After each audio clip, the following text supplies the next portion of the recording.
Questions? Do you want to speak, Chris? Okay. Governor, quick question about the redirecting of the tens of millions of dollars to some of those cities. What in the end made you do that? Was it conversations with local officials there? Was it pressure from the delegation? Why did you decide to do that?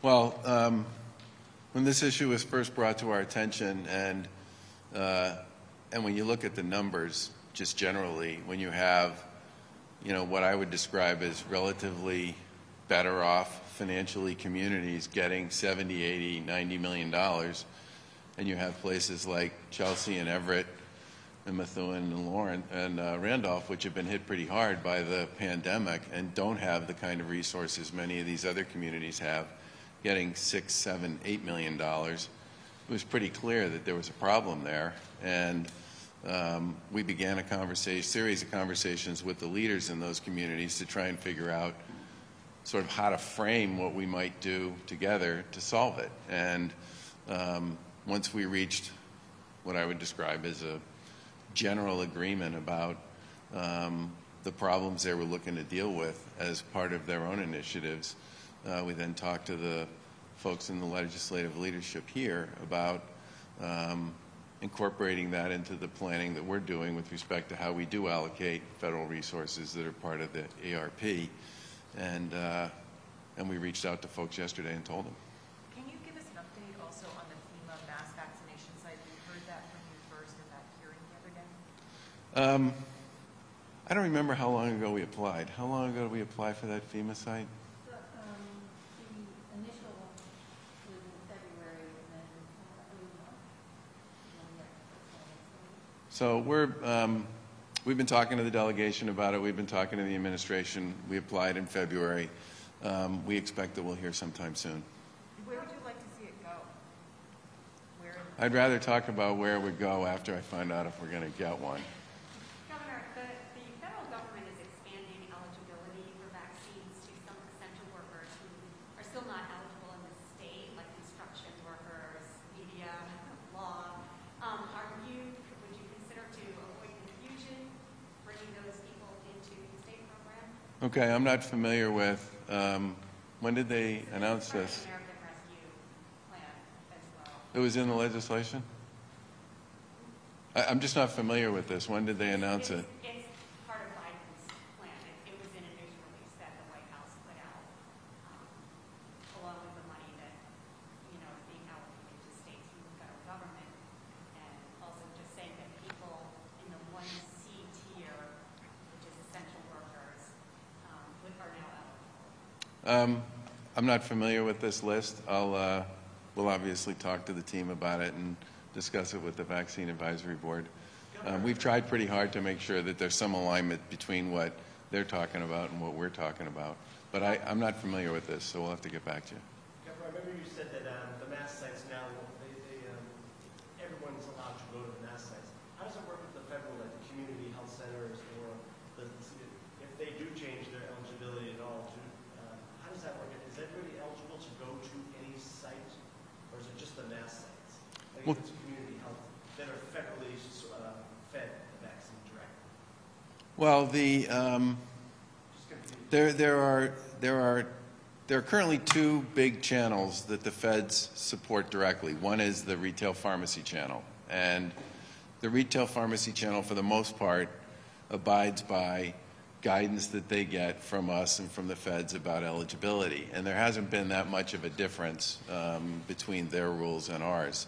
The community health centers are, for the most part, relying on the guidance that we've put in place, but they do serve, in many cases, patient panels and folks who are vulnerable, and they do make decisions about vaccinating based on that as well. Are you saying that the community health centers are also part of the universe that would be associated with what you're talking about? Yeah, the Biden people had put out that they were going to allow, if they're getting directly from the feds, that they were going to increase the essential worker categories, I think, all the way down to this 1C category. Okay, I guess the one thing I would say is community health centers are doing, they're over 80% at this point, aren't they, on their?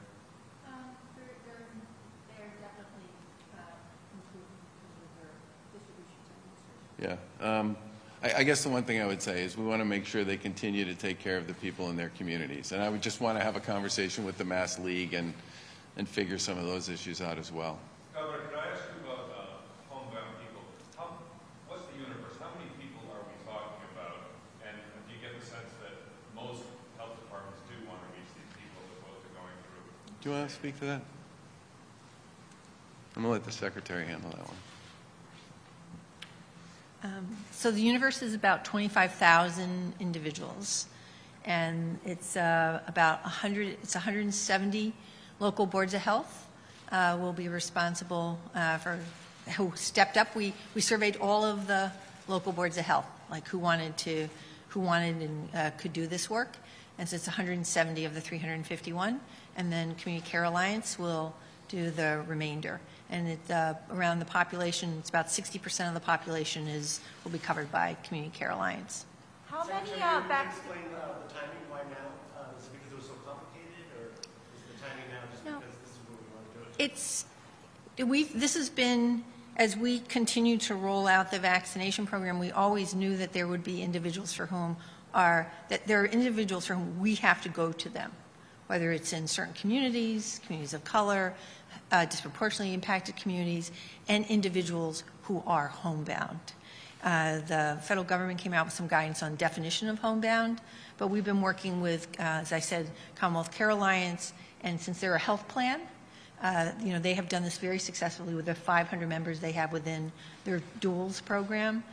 So it just seemed like the right time, and we needed J&J.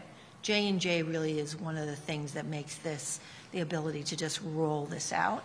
And we've, up until this point, we've had, limited to the state's distribution, we've had a limited amount of J&J. But this bolus of 41,000 that's coming in for next week, a one-time, really allows us to just now implement the homebound program. We actually have sort of softly launched it this week to just make sure that the call center works well. We have 180 trained staff, Commonwealth Care Alliance, the local boards of health are all ready to roll. So that's why. How many vaccine doses roughly at this point are you estimating will go to this particular program? And will it be a new category then with the new Johnson & Johnson doses coming in, or how will that fit without everything else you're prioritizing? So we will, so tonight is actually the night when we sort of sit down and do allocations for next week. But this is, obviously it's about 25,000. Some have already been vaccinated. And so we'll receive requests from the local boards of health as well as from Commonwealth Care Alliance, and we'll start to roll out the J&J. This is an estimate, and I don't like to speculate, as you know, but this is about probably 10,000 of the J&J we will have for this program as we roll it out. So the J&J is kind of reserved for these folks? There's not a lot of J&J going to the general public. Right. So we like shots in arms. So this is to really roll this out since we're getting this one-time bolus of J&J. There's nothing estimated for a couple weeks going out. That about 10,000 of this will go for this program, but they have to administer it, sort of quickly. Governor, can I ask you about the pre-registration program? Your Secretary of Technology said the other day there are still discussions ongoing to allow people to pre-register at a place other than a mass vaccination site. How much closer are we to that? I would expect that you'll start to see some of those folks who choose to join, okay, joining over the course of the next 10 days or so. I do want to say that I've said this many times to all of you, that mobility and outreach and, hitting community centers and senior centers and homebound populations, the J&J vaccine, because it's a one dose and it doesn't require a lot of the issues associated with storage and prep, is a tremendous asset. And if we do see more of this from the feds, it will make it possible for us to do a lot more of this, just period, across Massachusetts. Speaking of the pre-registration system, I felt like it was Christmas morning. I got my text today saying it's my turn. So I signed up for April Fool's Day just because I have a weird sense of humor. But We all know that, Jonathan. Yeah. What's your status? Have you gotten the magic text, and are you going? I have not gotten the magic text yet, but when I do get it, I'll pursue it. Governor, sorry. Yeah. Governor, if I could ask you about something that was raised at the oversight hearing about vaccine passes.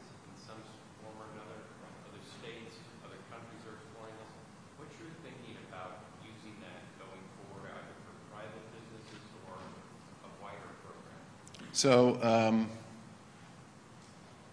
I mean, frankly, I'd love to see some guidance from the feds on vaccine passes, because I think having, 50 states doing 50 different things on this could get pretty complicated. I think there are two big issues we really need to figure out. One is, do we need a law change to actually, have that kind of a program in place? It's not clear at this point what the answer to that is. I do think that it's a conversation that's worth having for all kinds of reasons. But again, I would rather see the feds give us a framework to begin with. And secondly, we need to figure out if we need a law. And then if we need a law, we have to figure out how we would frame it going forward. My guess is you would probably need a statute of some kind, because there's probably very little in state law right now that would make it possible for you to do something like that. Haven't you referred to private businesses probably having discussions about, their employees? I don't know if that's a similar type thing, that they might require employees to get vaccinated. I haven't heard many employers talk about that. What most employers have said to us is, get as many people vaccinated as fast as you possibly can. And that's really been the strategy that we've been pursuing as well. How do you verify people in the phone line? Lines extending until the 11th now, and people are complaining that they can't space out on the buses. Are you hearing any feedback on that? And are you Say again? frustration with the orange line now is going to be extended until the 11th because people are having trouble spacing out on the buses. Are you hearing anything on those lines? Are you concerned that it's taking this long? I talked to, are you talking about the investigation? The derailment and the orange line. The investigation that took place on the red line took a lot longer, certainly, than I think a lot of us would have wanted it to take. But, investigations take as long as they take. I mean, the T is thoroughly focused on getting to the bottom of what happened there. And they work pretty hard to make sure that they add buses to routes where they have passengers, and they add trains in places where they have passengers to make sure that there's available social distancing. It's a core philosophy that they've been operating on. I would love to know what the results of the investigation are. I would also like them to be right. And if it takes them a little longer to figure this out, it takes a little longer. I trust they have the right people doing the work on this. Are there ways to verify that people using the phone line, in fact, are homebound without creating too many barriers? Or how do you strike that balance, especially considering some people were, trying to take advantage of the caregiver exemption that existed last month? Steph, I don't understand the question. When people call, how do you strike the balance of not creating too many barriers, but also making sure that people who request the homebound vaccinations are in fact homebound?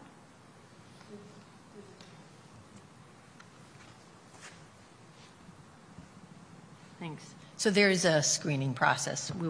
It is meant to be as barrier-free as possible, but there is a series of questions we'll ask about where you get your care now, how do you receive it now, so to screen out people who who may have mobility challenges.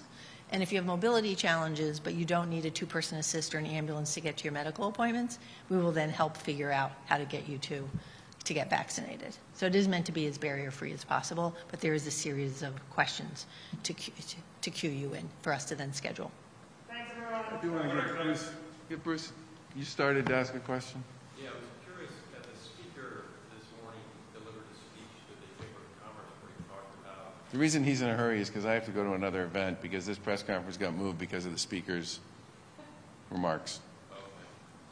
I don't know if you had a chance to hear about them, but he was talking about offshore wind and launching a sort of, it's vague, but a large-scale program to invest in both training and onshore investment.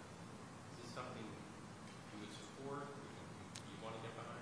Well, first of all, the Biden administration has already demonstrated a far more enthusiastic interest in offshore wind than the Trump administration did, which is a hugely positive development. I mean, I think most people in Massachusetts know that the legislation that we built our wind program around passed in 2016, and we were one of the first states to actually put a large fully developed proposal in front of the federal government, and we lost a long period of time as that thing went through review. Now, there are still going to be issues associated with the impact that deepwater wind has on the fishing industry, and I do think a lot of the work that was done over the last year or so, 2 years, has provided at least kind of a framework for taking a look at how to handle those issues and how to mitigate.